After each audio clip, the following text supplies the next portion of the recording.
Hey guys, what's up?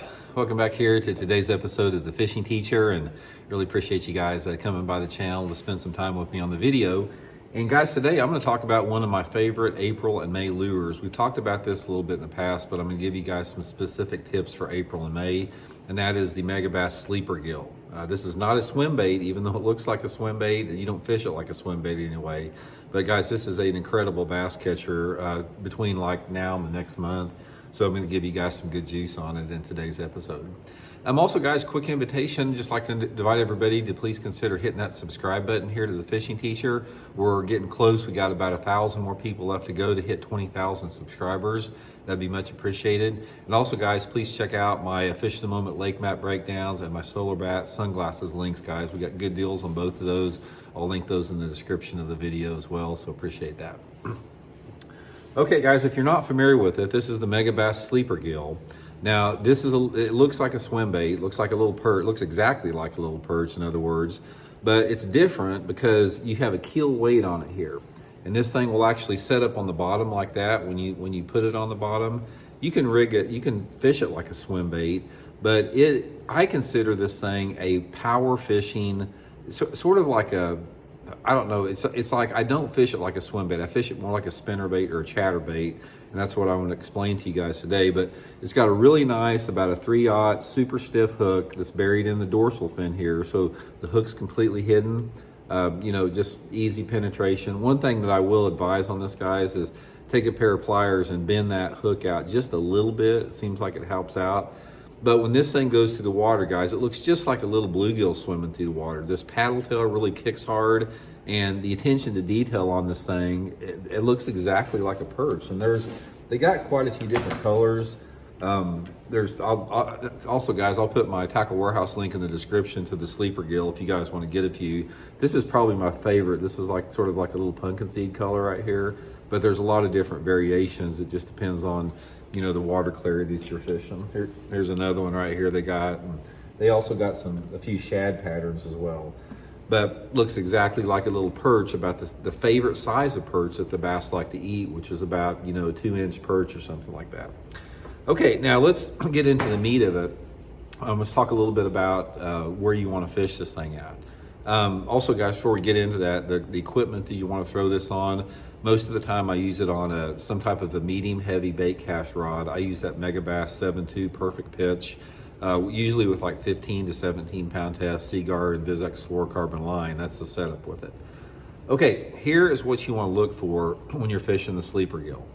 Just pretend that you're fishing with a spinnerbait or a crankbait, and this is going to work best. You really need to have water visibilities of at least 2.5 foot. I prefer water visibilities for this thing around that 4 to 6 foot zone there. I like it for clear water. It's because it's a sight bait. It looks realistic, and the fish really react to it. They don't spook off of it like they will a lot of different swim baits. But since it is a sight lure, I don't really do any good on it in water visibilities of less than 2.5 feet. That's the number one thing.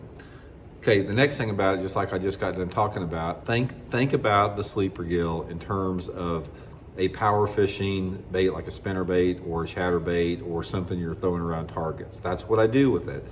I throw this thing around ambush points. So my favorite things to fish around are any type of cover that you have in the lake. Flooded bushes are great. I've caught a ton of fish on this thing, reeling it right next to flooded bushes.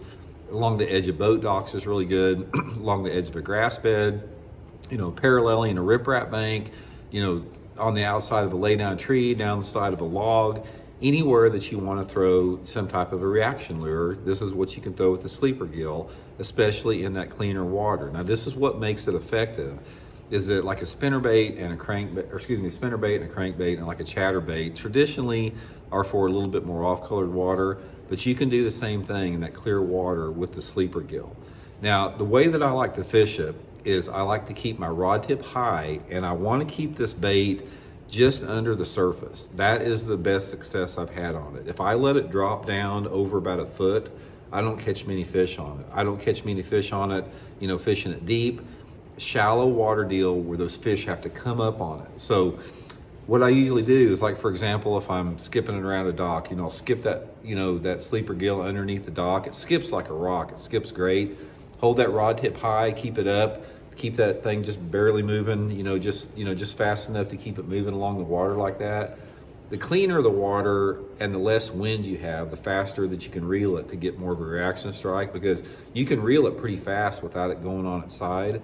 But just keep it in sight. That's the main thing about it, is whatever your water visibility is, keep it in sight, and try to keep it coming through the water less than a foot deep. You can also catch them on it just going down bare banks. I've caught a lot of fish on it, just casting it around points like you're burning a spinnerbait or something.